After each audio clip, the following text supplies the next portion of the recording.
오랜 시댁 이야기를 하려고 합니다. 우리 아빠는 오래전에 돌아가셨고 엄마 홀로 저를 키워내셨어요. 아빠가 돌아가시기 전까지 엄마는 살림만 하셨다는데 갑작스레 아빠가 돌아가신 뒤 슬퍼할 겨를도 없이 먹고 살 궁리를 해야만 했다고 했어요. 하지만 그동안 살림만 하던 엄마에게 일자리를 구하는 건 쉽지 않은 일이었다는데요. 한동안은 식당 설거지부터 회사 급식하는 곳에서 음식을 만드는 일까지 정말 안 해본 일이 없다고 할 정도였어요. 거기다 살림만 한 엄마는 일을 하면서도 많이 서툴러서 바로 쫓겨난 적도 많다고 했어요. 그렇게 하루하루 힘겹게 살고 있던 엄마를 보며 아는 지인분이 내가 잘 아는 사람이 가사 도우미를 구한다고 하는데 한번 해볼 텐가? 그 집에서 오래 일하던 아주머니가 갑자기 그만뒀다고 하는구만. 엄마에게 물었다는데요. 가사 도우미요? 저도 하고 싶은데 제가 일이 워낙 서툴러서 괜히 민폐만 끼치는 게 아닌가 걱정이 되네요. 그건 걱정 안 해도 될 거야. 자네가 살림은 아주 똑부러지게 하잖아. 지금 내가 소개해주는 곳 사장님이랑 사모님 성격도 아주 좋으신 분들이야. 그래서 서로 가려고 하는 집이다 이 말이야. 근데 그분들이 딱 한 가지 중요하게 생각하는 게 음식이야. 사장님 입맛이 아주 까다로워서 음식 솜씨 좋고 인성만 바른 사람이면 바로 합격이라고 하더구만. 근데 자네가 음식 솜씨 하나는 기가 막히지 않은가? 그러니까 가서 면접 한번 보라고. 지금 그 집으로 몇 명이나 면접 보러 갔다가 그냥 왔지 뭔가. 근데 문득 자네가 생각나더라고. 엄마의 지인분이 말을 했다는데요. 근데 저보다 경력 많은 사람들도 다 떨어졌다고 하는데 그런 분들한테 제가 눈에나 차겠습니까? 그래도 혹시 모르는 거 아니겠나? 그냥 편하게 가서 음식 한번 하고 온다고 생각하고 다녀와봐. 그날 가서 음식 한 것까지 일당으로 계산해서 준다고 하니까 지인분이 계속해서 엄마를 설득했고 조건이 좋다는 말에 엄마도 솔깃해졌다고 합니다. 그렇게 며칠 후에 그 사장님 집에 가서 면접을 보고 하루 가사 일을 시작했다는데 엄마 말로는 그 집 사모님이 청국장 좀 끓여주시겠어요? 우리 남편이 청국장을 참 좋아해서요. 엄마에게 말을 했고 평소에 청국장을 많이 끓여봤던 엄마가 금세 뚝배기에 청국장을 끓여놨다고 합니다. 그리고 잠시 후에 그 집 사장님이 뚝배기 안에 청국장을 숟가락으로 떠서 한 입 가져갔다는데 그런 사장님을 엄마가 긴장한 채 바라보고 있었고요. 우와, 국물이 진짜 진하네요. 예전에 할머니 집에 가면 할머니가 해주시던 그 맛입니다. 아주 맛있네요. 맞아요. 청국장이 이래야죠. 라며 금세 밥 한 공기를 뚝딱 하더랍니다.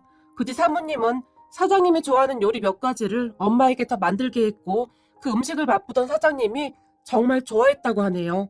그런 사장님을 보며 사모님의 얼굴이 환하게 바뀌었고 혹시 내일부터 출근 가능하실까요? 저희는 하루가 급해서요. 우리 남편이 정말 잘 먹네요. 입맛에 딱 맞나 보네요. 우리 남편 어렸을 때 할머님이 키우셨다는데 아무래도 그 맛이 그리운 것 같아요. 사모님이 엄마에게 바로 출근하라고 하시면서 사정 얘기까지 했다고 합니다. 우리 엄마는 그렇게 그 집에 취업을 하셨고 그 집 사장님 사모님은 굉장한 부자라고 했지만 우리 엄마에게 항상 존댓말을 사용하면서 예의 바르게 행동하셨어요.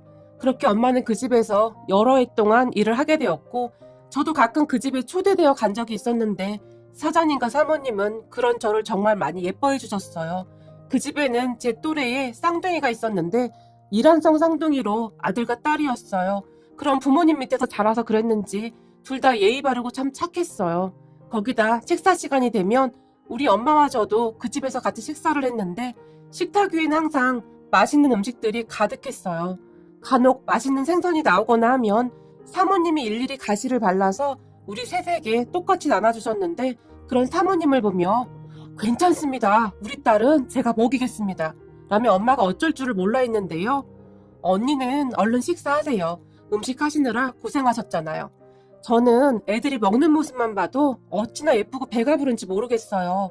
거기다 우리 아영이는 음식도 가리지 않고 잘 먹어서 더 예쁘답니다. 사모님이 저를 보며 활짝 웃었어요. 사모님은 우리 엄마보다 한 살 어렸는데 우리 엄마를 부를 때마다 항상 언니라는 호칭을 사용했고 제게도 앞으로 이모라고 부르렴 이라는 말을 할 정도였어요. 우리 엄마는 그곳에서 무려 10년이 넘는 기간 동안 가사 도우미를 하셨고 사모님이 월급도 꽤 많이 주셔서 엄마와 제가 살아가는 데 있어 큰 불편함이 없을 정도였어요. 음식 같은 것도 항상 나눠주셨기에 항상 몸에 좋은 음식도 많이 먹을 수 있었어요. 그렇게 저는 대학을 졸업하고 취업을 했는데 소개팅을 한 남자를 만나서 결혼까지 하게 되었어요. 하지만 시댁 가족들은 저를 상당히 못마땅해 했고 결혼 전 시댁에 첫 인사를 드리러 가던 날이 저는 아직도 생생하게 기억납니다. 네 엄마가 가사 도우미라고 하던데 그게 정말이냐? 제가 자리에 앉자마자 시어머니가 물었어요. 네, 아빠 돌아가시고 쭉 가사 도우미 하시면서 저를 키우셨습니다. 우리 집 수준의 가사 도우미는 좀 그렇구나. 어디 가서 말하기도 참 난감한데. 시어머니는 제 기분 따위는 전혀 생각하지도 않고 거침없이 말을 했어요. 그게 뭔 상관이야. 혼자서 이렇게 잘 키우신 게 더 대단한 거지. 남편이 시어머니를 나무랐지만 그 뒤 시댁 가족들은 제게 딱히 질문도 하지 않았고 다들 뚱한 표정으로 앉아 있을 뿐이었어요. 그렇게 시댁을 다녀온 저는 그 당시 충격으로 남편에게 이별을 통보했지만 남편이 매일 찾아와 빌어댔고 남편은 거의 폐인이 되어가고 있었어요. 그리고 그런 아들의 모습을 보며 시어머니가 제게 전화를 해서는 내가 말실수를 한 것 같은데 미안하다. 그러니까 우리 아들이랑 헤어진다는 말만 하지 말아다오. 우리 아들 몰골이 지금 말이 아니다. 라며 저를 설득했고 남편의 정성에 결국 우리는 결혼을 하게 되었는데 지금 생각해보면 그때 절대 받아주지 말았어야 했는데 제가 참 바보 같은 짓을 했던 거죠. 시댁은 큰 식당을 운영하고 있었는데 장사가 꽤 잘 됐던지 시댁 가족들은 항상 돈을 펑펑 쓰고 다녔어요. 하지만 저는 그렇게 돈을 쓰고 다니는 게 몸에 배어있지 않았기에 되도록이면 저축을 하려고 노력을 했었는데 시댁 가족들은 그런 저를 보며 궁상맞다라며 못마땅해 했어요. 결혼을 하자마자 시어머니가 다시 막말을 하기 시작했는데 결혼까지 했으니 제가 어쩌지 못하리라고 생각을 했던 것 같았어요. 어느 날 우리 집에 온 시어머니가 제가 남은 치약을 끝까지 남김없이 사용하는 모습을 보며 얘 그까짓 거 얼마나 한다고 그렇게 궁상인 거니? 그러니까 네 엄마가 그렇게 평생 가사 도우미만 한 거 아니겠니? 모름지기 사람은 통 크게 살아야 하는 거야 라며 저를 비웃기 바빴어요. 물론 처음에는 남편이 그런 시어머니를 보며 무슨 말을 그렇게 해? 알뜰한 게 좋은 거지. 그럼 엄만 며느리가 돈을 펑펑 쓰고 다녔으면 좋겠어? 제 편이 되어주기도 했지만 그래 나는 돈 많은 집 며느리가 들어와서 돈 좀 펑펑 써댔으면 좋겠다. 하필이면 가사 도우미하는 집 딸을 데리고 와서는 시어머니는 말끝마다 우리 엄마가 가사 도우미라는 것을 강조하면서 저를 있는 대로 노려보곤 했어요. 하지만 그때까지는 남편이 옆에서 제 편이 되어주었기에 그나마 좀 참을만 했는데요. 시간이 지나면 지날수록 그나물의 그 밥이라고 남편도 결국 시어머니 편을 들기 시작했고 사실 엄마 말이 다 틀린 건 아니잖아. 너네 집이랑 우리 집이 좀 많이 차이 나는 건 맞잖아? 그래도 우리 엄마가 널 받아준 건데 너도 웬만큼은 좀 맞춰드려라 라는 말만 반복할 뿐이었어요. 그런 시댁 가족들을 보며 이혼을 하고 싶다는 생각이 간절했지만 걱정하실 엄마 생각에 그냥 이를 악물고 버텼던 것 같아요. 그러던 어느 날 제가 결국 폭발하는 일이 일어났는데요. 엄마가 우리 집에 밑반찬을 해서 가지고 오셨는데 그날 하필 시어머니도 우리 집에 오셨다가 두 분이 딱 마주치게 되었어요. 어머, 사돈도 와 계셨네요. 그러게요. 애들한테 밑반찬 좀 갖다 주려고 들렸습니다. 맞다. 사돈 음식 솜씨가 그렇게 좋다면서요? 하긴 가사 도우미를 10년 넘게 했는데 그쪽 분야에서는 최고 아니겠어요? 시어머니가 뼈 있는 말을 툭 하고 던졌고 아, 네, 그렇죠 뭐. 그러고 보니 평생을 음식 만들면서 살았네요. 엄마가 그냥 웃고 말았어요. 그런데 시어머니가 엄마가 가지고 온 반찬 그릇의 뚜껑을 단숨에 열더니 맛을 보고는 근데 음식 맛이 진짜 좋긴 하네요. 겉절이가 아삭아삭한 게 진짜 맛있네요. 정말 특색 있네요. 이거 우리 식당에서 반찬으로 내놓으면 아주 대박 나겠는데요? 라며 의미심장한 눈빛으로 엄마를 바라봤어요. 아유, 그 정도 실력까지는 안 됩니다. 그냥 간단하게 한 끼 먹을 수 있는 수준이죠 뭐. 엄마가 손사래까지 치면서 그냥 웃고 말았는데요. 사돈, 그러지 말고 우리 식당에다 겉절이를 좀 만들어서 팔아보는 게 어때요? 물론 제가 겉절이 값은 드릴게요. 아니면 시간 날 때 와서 겉절이 만들어주면 제가 일당 드릴게요. 시어머니가 정말 진지한 표정으로 엄마에게 물었고 예? 아닙니다. 그 정도 맛은 아닌데 사돈이 너무 좋게 봐주셨네요. 사돈 드시고 싶으시다면 제가 조금 만들어는 드리겠습니다. 근데 판매하거나 그럴 정도는 안 돼서요. 엄마가 정중하게 거절을 했어요. 그리고 그런 엄마의 말에 정말요? 그럼 저도 겉절이 좀 부탁드릴게요. 시어머니가 단숨에 대답을 해버렸고 얼마 뒤 엄마가 겉절이를 한 통 담아서 우리 집으로 가지고 왔어요. 뭐하러 가지고 왔어? 그냥 한 귀로 듣고 흘려버리면 되는 거지. 원래 말투가 그러니까 신경 안 써도 돼. 어떻게 그러니? 그래도 네 시어머니인데. 겉절이는 막 버무렸을 때가 제일 맛있으니까 오늘 갖다 드려. 엄마가 당부까지 하며 돌아가셨어요. 문제는 그 다음이었어요. 그때 시어머니가 우리 엄마에게 전화를 해서는 사돈, 그때 주신 겉절이 말입니다. 그거 식당 손님들한테 드렸더니 인기가 아주 어마어마합니다. 그 겉절이 살 수 없냐고 물어보고 난리도 아니에요. 네? 그거 얼마 되지도 않아서 사돈 집에서 드시라고 드린 건데 뭐하러 그러셨어요? 왜긴 왜겠어요. 혼자 먹기 아까워서 그랬죠. 그래서 말인데요. 사돈이 겉절이를 저한테 파는 건 어려울까요? 아무래도 제가 그것만 하고 있을 수가 없어서요. 제가 지금 하는 일도 있고 해서요. 아, 그 가사도우미요? 그거 월급 받아봐야 얼마나 받겠어요? 그러지 말고 우리 식당에 나와서 일 한번 해보시겠어요? 제가 그 가사도우미보다 월급 더 많이 드릴게요. 시어머니가 정말이지 말도 안 되는 소리를 했다고 하는데요. 네? 아니 무슨 그런 말씀을. 어떻게 사돈 식당에서 일을 한단 말입니까? 거기다 지금 제가 일하고 있는 집 사장님 사모님하고도 약속한 게 있어서 그만둘 수도 없답니다. 시어머니의 말에 엄마가 정말 많이 놀랐다고 하는데 우선 다시 한번 정중하게 거절했다고 합니다. 그런 엄마의 말을 듣던 시어머니가 아니 사돈, 지금 남의 집 일을 봐주는 게 더 중요합니까?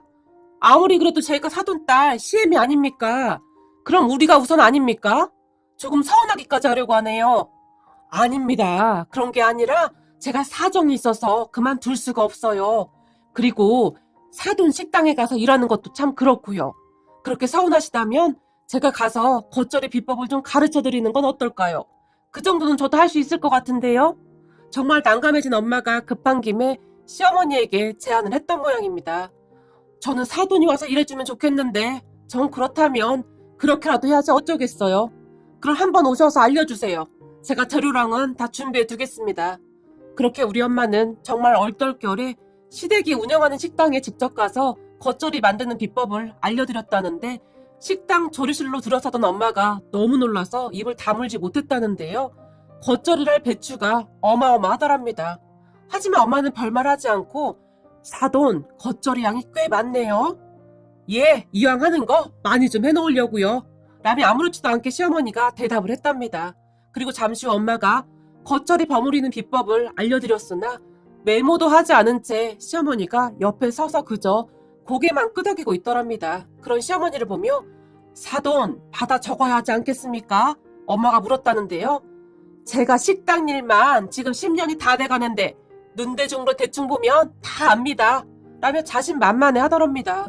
시어머니의 말에 엄마도 그런가 보다 하고 겉절이 버무리는 비법을 계속 알려드렸다는데 그 와중에도 시어머님은 건성으로 고개만 끄덕일 뿐 그냥 바라만 보고 있었다는데요. 그렇게 시간이 얼마나 지났을까요? 엄마가 꽤 오랜 시간 동안 그 많은 양의 겉절이를 다 버무리자 시어머니가 큰 김치통에 겉절이를 담기 바쁘더래요. 사돈, 그럼 저는 이만 가보겠습니다. 아, 네, 수고하셨습니다. 시어머니가 간단히 감사 인사를 하더니만 주머니에서 3만 원을 꺼내서는 엄마에게 내밀더니 이건 오늘 겉절이 담은 일당입니다. 라는 말까지 했다고 하네요. 아닙니다. 제가 돈 받자고 한 일도 아니고 괜찮습니다. 엄마가 거절한 후 그곳을 나와버렸다는데 사실 그런 시어머님의 행동에 엄마는 상당한 불쾌감을 느꼈다고 했어요. 하지만 엄마는 제게 아무런 말도 하지 않았기에 저도 그러한 일이 있었는지조차 전혀 모르고 있었어요. 그런데 그 뒤 시어머니의 막무가내 행동은 계속되었고 수시로 엄마에게 전화를 해서는 사돈, 내가 아무리 해봐도 사돈이 해준 겉절이 맛이 안 나는데 왜 그런지 모르겠네요. 라며 엄마를 식당으로 계속 불러냈고 가사도우미 일을 끝내고 집으로 돌아가기 전 엄마는 시어머니의 식당에 들러서 겉절이 버무리는 법을 몇 번이나 알려줬다고 했어요. 하지만 시어머니는 아무런 관심도 없이 그저 바라만 볼 뿐 겉절이 배울 생각이 전혀 없어 보였다고 했어요. 사돈, 제가 이렇게 매일 올 수도 없는 노릇이고 오늘은 사돈이 직접 해보시죠. 제가 옆에 있다가 잘못된 부분은 말해드릴게요. 라고 엄마가 말을 했다는데요. 제가요? 난 못해요. 이래봬도 내가 사장인데 내가 겉절이를 왜 버무려요? 그게 무슨 말씀이신지요? 제가 매번 이렇게 올 수도 없는 노릇이고 이제는 사돈이 하셔야 하는 거 아닌가요? 엄마가 다시 물었고, 사돈이 이렇게 눈치가 없으니 가사 도우미를 10년이나 넘게 하고 있죠. 이쯤 했으면 사돈이 계속 해준다는 말을 해야지. 도대체 왜 이렇게 눈치가 없는 겁니까? 시어머니가 갑자기 돌변해서 엄마에게 말을 했다고 하네요. 그건 그때 제가 말씀드리지 않았습니까? 저는 여기 와서 일할 생각이 없다고 말입니다. 그럼 어떻게 해요? 이미 사돈 겉절이 맛있다고 소문났는데 손님상에 겉절이를 안 내놓을 수도 없고 처음부터 겉절이를 나한테 왜 해줘서 이 사단을 만들었냔 말입니까? 그러니까 사돈이 다 책임져요. 작정을 한 것인지 시어머니가 우리 엄마에게 땡깡까지 피우더랍니다. 그런데 그날 마침 남편이 제게 전화를 했는데 오늘 집에 택배 하나 갔을 거야. 그거 엄마 식당으로 가야 하는 건데 내가 깜빡하고 주소를 우리 집으로 했거든. 그거 엄마 식당에 좀 갖다 드려. 남편이 말했고 전화를 끊고 나서 제가 바로 시어머니 식당으로 갔는데요. 저를 본 식당 직원들이 갑자기 수근거리기 시작했고 식당 주방 안쪽에서는 익숙한 엄마 목소리가 들려왔어요. 아니 사돈, 그건 억지 아닙니까? 저도 이만큼 알려드렸으니 더 이상은 못 도와드립니다. 그럼 저는 이만 가보겠습니다. 그 가사 도우미가 뭐라고 그거에 미련을 못 버리는 건지 꼭 돈 없는 인간들이 쓸데없는 자존심만 세더라. 그 순간 시어머니의 목소리가 들려왔고 제가 놀란 채 식당 주방으로 들어갔더니 엄마가 겉절이를 버무리던 고무장갑을 벗고 있었어요. 엄마, 지금 여기서 뭐 하는 거야? 아영아, 엄마가 놀라서 저를 바라봤고 왔니? 네가 네 엄마 좀 설득해라. 아니 가사 도우미보다 여기가 훨씬 나은데 도대체 일을 왜 안 하겠다고 하는 건지 당최 모르겠구나. 시어머니가 저를 보며 아무렇지도 않게 말했어요. 그런 두 분을 바라보며 엄마가 여기 왜 있냐고. 별거 아니야. 겉절이 만드는 비법 좀 알려달라고 해서 알려드린 거야. 그럼 방법만 알려드리면 되는 거지. 왜 엄마 혼자 이 많은 겉절이를 다 하고 있냐고. 제가 흥분한 채 소리를 쳤어요. 아니 얘가 별것도 아닌데 어디 시애미 앞에서 큰 소리야 큰 소리가. 시어머니가 저를 보며 말을 했지만 엄마 언제부터 이 일했어? 한 몇 주 된 것 같은데. 엄마가 제 눈치를 보며 말했어요. 어머님, 이게 지금 무슨 경우세요? 사돈한테 식당 일을 시키다니요. 제가 시어머니를 노려보며 물었고 아니 네 엄마가 좋아서 먼저 가르쳐준다고 한 걸 왜 나한테 이 난리냐? 이래서 수준 맞는 집안이랑 결혼시켰어야 하는데 가사도미 엄마한테 뭘 배웠겠어? 시어머니는 계속해서 막말을 하면서 엄마가 저를 째려봤어요. 그러더니 다시 시어머니가 꼴이 사돈이라고 그래도 대우해줬더니 가사도우미 주제에 뭘 그렇게 빡빡하게 굴어? 오늘 일당 주면 될 거 아니야? 라고 말을 하더니 주머니에서 10,000원짜리 3장을 꺼내서 순식간에 우리 엄마 얼굴에 던져버렸어요. 그리고 그 순간 제가 정신줄을 놓아버렸고 옆을 봤더니 이제 막 다 버무린 겉절이가 빨간 고무통에 담겨 있었는데 제가 그 겉절이를 양손으로 막 움켜쥐고는 시어머니의 면상과 머리에 버무려 버렸어요. 그 바람에 시어머니 파마머리와 얼굴이 겉절이 범벅이 되었고 야! 너 미쳤어? 이게 진짜 돌았구나! 시어머니가 마구마구 소리를 질러대며 부들부들 떨기까지 했어요. 하지만 저는 거기서 멈추지 않았고 엄마가 버무린 겉절이통을 뒤엎어버리고는 겉절이를 있는 대로 발로 밟아버렸어요. 야! 너 내가 가만 안 둬? 온몸에 겉절이를 뒤집어 쓴 시어머니가 발광을 한 채 소리를 질러댔는데요. 옆에서 그 모습을 지켜보던 엄마가 아영아 이게 뭐하는 짓이야 라며 저를 말렸지만 그런 엄마의 손을 뿌리치며 당신 내 말 잘 들어. 나한테는 함부로 해도 되지만 우리 엄마한테 이딴 식으로 함부로 하는 건 절대 용납 못해. 알겠어? 가사도우미가 뭘 그렇게 잘못한 거야? 우리 엄마는 적어도 정직하게 사줬어. 당신이 뭔데 그런 우리 엄마한테 그딴 소리를 해? 제가 악에 받쳐 식당에 떠내려가라 소리를 질러댔고 식당에서 식사를 하던 사람들이 다들 조용히 나가기 시작했어요. 그런데 그 와중에 식당 주방에서 일하시던 분들조차도 내가 언젠가 한번 크게 일치를 줄 알았어. 어디 사돈한테 그렇게 일을 시켜먹어. 나도 더러워서 더 이상 일 못하겠으니까 그만둔다 라며 아침말까지 벗어 던지며 나가버렸고 나도 그만둔다. 그동안 목구멍이 포도청이라 내가 꾹 참고 있었는데 진짜 인간 말종이구만 이러며 다른 이모님도 나가버렸어요. 그동안 시어머니가 일하시는 이모님들에게 어떻게 했을지 알겠더라고요. 그렇게 식당은 난장판이 되었고 제가 엄마를 끌고 그곳을 나와버렸어요. 그리고 뒤에서 겉절이를 잔뜩 뒤집어 쓴 시어머니가 마치 미친 사람처럼 발광을 해대고 있었는데 마치 인간 겉절이인 줄 알았네요. 머리에서 양념이 잘 된 겉절이가 마구마구 떨어지고 있었거든요. 그리고 엄마와 저는 곧장 친정으로 갔고, 엄마, 왜 그런 꼴을 당하고 있었어? 아니, 처음에는 비법을 알려달라고 해서 그러려고 했는데 벌써 몇 주나 지났는데 배울 생각이 없는 것 같길래 참다 한 소리 하던 참이었는데 네가 들어오더구나 라며 엄마가 제 눈치를 봤어요. 그렇게 제 눈치만 보다 엄마가 이제 어쩌려고 그래? 어쩌긴 뭘 어째. 아까 내가 겉절이 날려버리는 순간 결혼 생활도 끝난 거지 뭐. 그동안 우리 친정 엄청 무시하면서 나한테도 정말 심하게 했어. 어차피 이혼할 생각이었는데 엄마가 마음 아파할까봐 꼭 참고 있었던 거야. 미안해 엄마. 잘 살았어야 했는데. 라며 제가 눈물을 글썽였는데요. 됐다. 아니다 싶으면 빨리 정리하는 게 맞다. 뭐 한다고 참고 살아. 잘 생각했어. 우선 변호사 알아보고 이혼 진행하자. 저는 엄마가 말릴 줄 알았는데 엄마는 생각보다 단호하게 행동하셨어요. 그리고 잠시 후에 남편에게 전화가 왔는데 야! 너 미쳤어? 네가 우리 엄마를 겉절이 범벅으로 만들었다며. 너 돌았냐?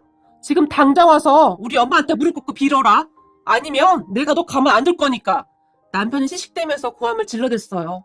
마음대로 해. 나도 니네 집 식구들 지긋지긋해서 이제 이혼하려고. 그리고 네가 뭔데 나한테 가만 둔다 만다 그 지랄이야 지랄이. 이제 너랑 끝이니까 이혼 도장이나 찍어라. 라며 제가 전화를 끊어버렸어요. 잠시 후 남편과 시어머니가 계속해서 전화를 해댔지만 저는 받지 않았고 전화를 받지 않자 문자를 수십 통이나 보내왔지만 읽어보지도 않았어요. 그때 남편이 친정으로 찾아왔지만 문도 열어주지 않았고요. 남편은 지속적으로 시어머니에게 무릎 꿇고 빌면 다 해결되니까 제발 빌라며 저를 설득했지만 저는 들은 척도 하지 않았고 결국 남편과 저는 이혼했어요. 그렇게 이혼한 지 한참이 지났고 어느 날 모르는 번호로 연락이 와서 전화를 받았는데 여보, 나야. 누구시죠? 제가 물었고 나야, 당신 남편. 전 남편이 대답했어요. 알고 봤더니 제가 전 남편과 전 시어머니 전화번호를 차단했더니 다른 사람 휴대폰으로 전화를 했더라고요. 네가 왜 내 여보야? 전화 끝난다. 앞으로 전화하지 마라. 네 목소리 듣기도 싫으니까. 제가 단숨에 말하고는 전화를 끊으려고 했는데 여보 잠깐만. 나 진짜 급해서 그래. 전 남편이 다급한 목소리로 외쳤어요. 네가 급한데 왜 나한테 그래? 당신이 장모님한테 말 좀 잘해주면 안 돼? 그건 또 뭔 개풀 뜯어먹는 소리냐? 알아듣게 말을 해. 그리고 우리 엄마가 왜 네 장모님이냐? 당신도 잘 알면서 왜 그래? 전 남편이 답답하다는 듯이 물었어요. 내가 뭘 알아? 우리 식당 상가를 이번에 장모님이 사신다고 했다는데 장모님 가사도우미에서 뭔 돈을 그렇게 많이 벌었어? 아님 로또라도 맞은 거야? 당신도 알다시피 여기서만 10년 가까이 장사해서 지금 단골 손님도 꽤 많잖아. 우리 곧 상가 계약 기간 종료 직전인데 설마 우리 보고 나가라고 하는 거 아니겠지? 그때쯤 남편은 거의 제정신이 아닌 것 같았어요. 그게 뭔 말이야? 그 상가 니네 집 거 아니었어? 니네 집 거라며. 근데 우리 엄마가 그 상가를 산다는 말은 또 뭔 말이냐? 사실 그 상가 우리 집 거 아니었어. 너랑 결혼할 때 그냥 큰 소리 한번 쳐본 거야. 그 식당 운영해서 그냥저냥 먹고 산 거지 딱히 큰 돈도 못 벌었어. 근데 그때 장모님 겉절이 내놓은 뒤로 의외로 손님이 갑자기 많이 늘어서 엄마가 그 겉절이에 집착했던 거야. 그러니까 장모님한테 말 좀 잘해줘. 부탁이야. 남편이 사실 사정사정을 했어요. 그러니까 네 말은 우리 엄마가 그 상가를 산다는 말이네? 그렇다니까. 근데 너 진짜 몰랐어? 우리 엄마 돈 모아놓은 것도 없고 맨날 큰 소리만 치고 다니는데 따지고 보면 사실 별것도 없어. 그래도 우리 가족들 거기 식당 수입으로 먹고 사는데 제발 부탁할게. 장모님 그 상가 계약한다는 소식 듣고 지금 우리 엄마 쓰러지기 일보 직전이야. 전 남편이 주저리 참 길게도 말했는데요.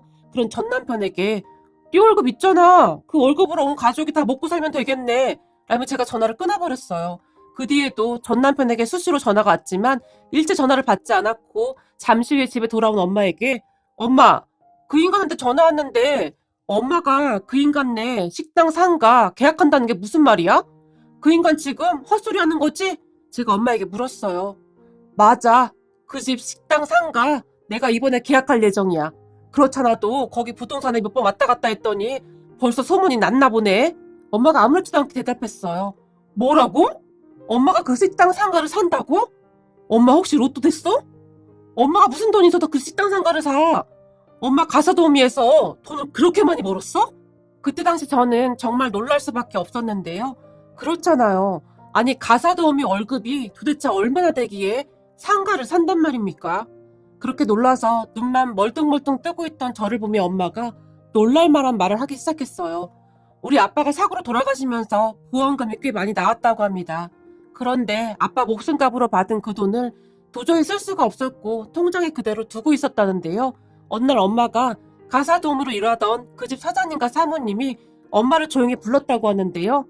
아영이 어머님, 혹시 돈 가진 거 있으세요? 사장님이 엄마에게 물었답니다. 돈이요? 제가 돈이 어디 있겠어요? 제가 건축업을 하는 건 잘 아시죠?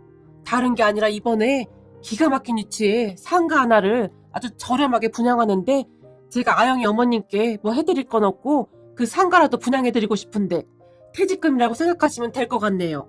이거 몇 년 가지고 있으면 나중에 분명히 돈 좀 될 겁니다. 아영이 어머님 혼자 아영이 키우시려면 돈이라도 있으셔야죠. 사장님이 엄마에게 다시 물었고 제가 돈이 어디 있겠어요. 라며 엄마가 거절했다고 하는데요. 잘 생각해보시고 결정하세요. 전에 우리 집에서 일하시던 분도 돈 좀 벌어서 그만두신 겁니다. 그분도 아영이 어머님처럼 음식도 잘하시고 참 좋은 분이셨거든요. 그래서 제가 많이 도와드렸어요. 그런데 저한테 이렇게 하시는 이유가 뭔지 물어봐도 될까요? 그동안 저희 쭉 봐오셨잖아요. 아영이 어머님 덕분에 매일같이 우리 할머니가 해주시는 보양맛 느끼면서 하루하루 즐거웠습니다. 라는 말을 했다고 하는데 처음에는 엄마도 의심이 들어서 그 집을 소개해준 지인분에게 물어봤다는데요. 내가 말 안 했었나? 그 사장님 눈에 잘 만들면 돈 버는 거 순식간이야. 그래서 다들 그 집에 가고 싶어서 안달이 났던 거고 돈 가진 거 있으면 그 사장님이 하라는 대로 해봐. 그 사장님이 이상한 짓을 할 사람은 절대 아니니까. 기부도 많이 하시고 정말 대단하신 분이야. 세상에 그런 분 없다. 돈 많으면 다들 갑질하기 바쁜데 없는 사람 살펴주는 그런 분이 세상에 어디 있겠어. 라는 말을 했다고 합니다. 그런 지인분의 말을 듣던 엄마가 다시 고민했다고 하는데요. 그동안 사장님과 사모님의 바른 모습을 보고 결정했고 얼마 뒤에 사장님에게 저기 그때 말씀하신 그 상가 지금도 분양받을 수 있을까요? 대출 좀 받더라도 돈이 조금은 있어야 할 텐데 괜찮으시겠어요? 사실 우리 남편이 사고로 세상을 떠났는데 그 보험금을 그대로 가지고 있었어요. 그 보험금이 꽤 되긴 합니다. 근데 그게 제 전 재산입니다. 라며 엄마가 사장님의 눈치를 받고 걱정 마세요. 계약도 아영이 어머님이 직접 하실 거고 큰 문제 될 건 없을 겁니다. 전 궁금하시면 상가 건물 주소 알려드릴 테니 확인해 보셔도 좋습니다. 라며 사장님이 상가 건물 주소를 알려줬답니다. 그렇게 이것저것 확인을 한 엄마가 그 상가를 분양받았다고 했고 사장님 말대로 몇 년 후에 그게 대박을 쳤답니다. 그 뒤 엄마는 사장님이 알려주는 대로 이것저것 조금씩 투자를 했고 감히 상상도 못할 정도의 돈을 벌었다고 하네요. 하지만 그렇게 투자하는 것을 적극 도와주셨던 사장님이 조건을 걸었다는데요. 제가 돈 벌게 해드릴 테니 대신 가사도우미 그만둔다고 하지만 말아주세요. 제 입맛에 맞는 음식하는 분을 쉽게 찾기가 어려워서요. 전에 가사도우미 분도 처음에는 그러겠다고 약속하셨는데 돈을 보더니 한순간에 마음이 바뀌셨거든요. 라는 말을 했답니다. 결국 엄마는 사장님과 사모님과의 신뢰를 지키기 위해 돈이 있었음에도 가사도우미를 계속 하셨던 거고요. 그런 엄마의 말을 다 듣던 제가 근데 그동안 왜 나한테 한마디도 안 한 거야? 너 결혼할 때 말하려고 했는데 네 시댁 식구들 얼굴 보고는 그러면 안 될 것 같았어. 네 전 남편도 영 마음에 드는 상도 아니었고 그래서 말을 안 한 것뿐이야. 엄마가 대답했어요. 그런 엄마의 말을 들으며 제가 차라리 모르는 게 낫다는 생각이 들었어요.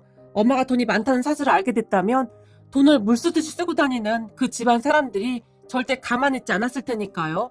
그렇게 제가 이혼한 뒤 엄마가 본격적으로 복수를 준비했고 잘 알아보니 그 식당 상가가 전 시댁 소유가 아니라 그냥 세입자로 장사를 하고 있었던 거랍니다.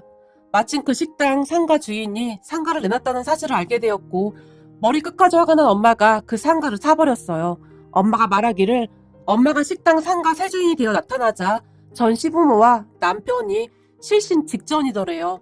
전 남편과 전 시어머니가 한동안 계속 전화를 하며 빌어왔지만 엄마는 뒤도 돌아보지 않고 계약이 만료되자마자 그 사람들을 식당에서 내쫓아버렸어요. 그 뒤 그 인간들이 다른 곳에 식당을 다시 개업했다고 하는데 몫이 좋지 않아 파리만 날렸다고 하네요.